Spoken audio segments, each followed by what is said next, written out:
முதல் வாசகம். இறைவாக்கினர் ஏசாயா எழுதிய நூலிலிருந்து வாசகம். அதிகாரம் 61. இறைவசனங்கள் 1-3 முடிய. ஆண்டவராகிய என் தலைவரின் ஆவி என்மேல் உள்ளது, ஏனெனில் அவர் எனக்கு அருள்பொழிவு செய்துள்ளார். ஒடுக்கப்பட்டோருக்கு நற்செய்தியை அறிவிக்கவும், உள்ளம் உடைந்தோரை குணப்படுத்தவும், சிறைப்பட்டோருக்கு விடுதலையை பறைசாற்றவும், கட்டுண்டோருக்கு விடிவை தெரிவிக்கவும் என்னை அனுப்பியுள்ளார். ஆண்டவர் அருள் தரும் ஆண்டினை முழங்கவும், நம் கடவுள் அநீதியை பழிவாங்கும் நாளை அறிவிக்கவும், துயருற்று அழுவோருக்கு ஆறுதல் அளிக்கவும், சீயோனில் அழுவோருக்கு ஆவன செய்யவும், சாம்பலுக்கு பதிலாக அழகு மாலையை அணிவிக்கவும், புலம்பலுக்கு பதிலாக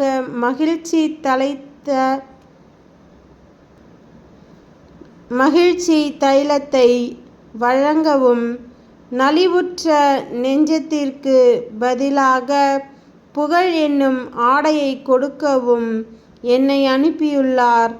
நேர்மையின்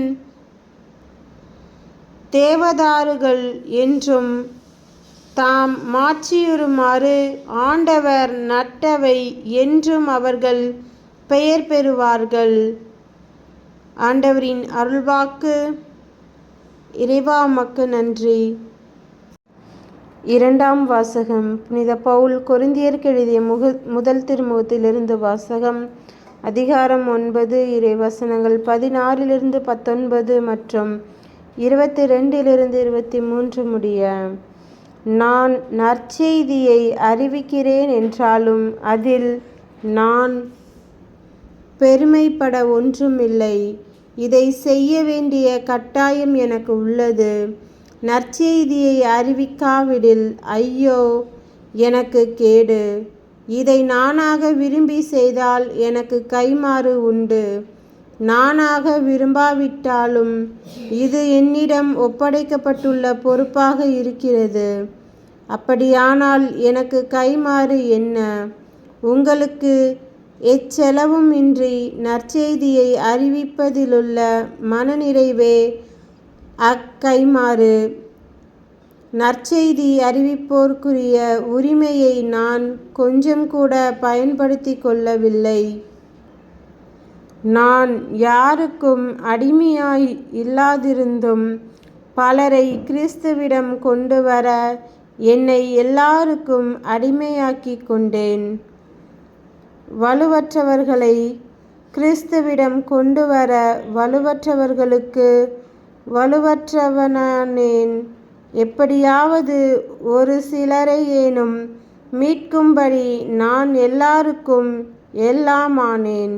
நற்செய்தியால் வரும் ஆசியில் பங்கு பெற வேண்டிய நற்செய்திக்காக எல்லாவற்றையும் செய்கிறேன். ஆண்டவரின் அருள்வாக்கு. இறைவா உமக்கு நன்றி. நற்செய்தி வாசகம். புனித மார்க் எழுதிய நற்செய்தியிலிருந்து வாசகம். அதிகாரம் 16. இறைவசனங்கள் 15-20 முடிய. இயேசு அவர்களை நோக்கி, உலகெங்கும் சென்று படைப்பிற்கெல்லாம் நற்செய்தியை பறைசாற்றுங்கள். நம்பிக்கை கொண்டு திருமுழுக்கு பெறுவோர் மீட்பு பெறுவர், நம்பிக்கையற்றோரோ தண்டனை தீர்ப்பு பெறுவர்.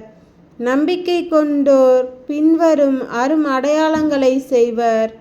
என் பெயரால் பேய்களை ஓட்டுவர், புதிய மொழிகளை பேசுவர், பாம்புகளை கையால் பிடிப்பர், கொல்லும் நஞ்சை குடித்தாலும் அது அவர்களுக்கு தீங்கு இழைக்காது.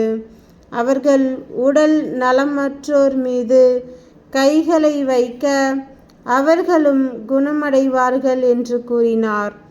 இவ்வாறு அவர்களோடு பேசிய பின்பு ஆண்டவர் இயேசு விண்ணகத்திற்கு எடுத்துக்கொள்ளப்பட்டு கடவுளின் வலப்புறம் அமர்ந்தார்.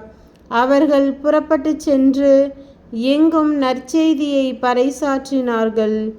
ஆண்டவரும் உடனிருந்து செயல்பட்டு நிகழ்ந்த அரும் அடையாளங்களால் அவர்களுடைய வார்த்தையை உறுதிப்படுத்தினார். கிறிஸ்துவின் நற்செய்தி. கிறிஸ்துவே உமக்கு புகழ்.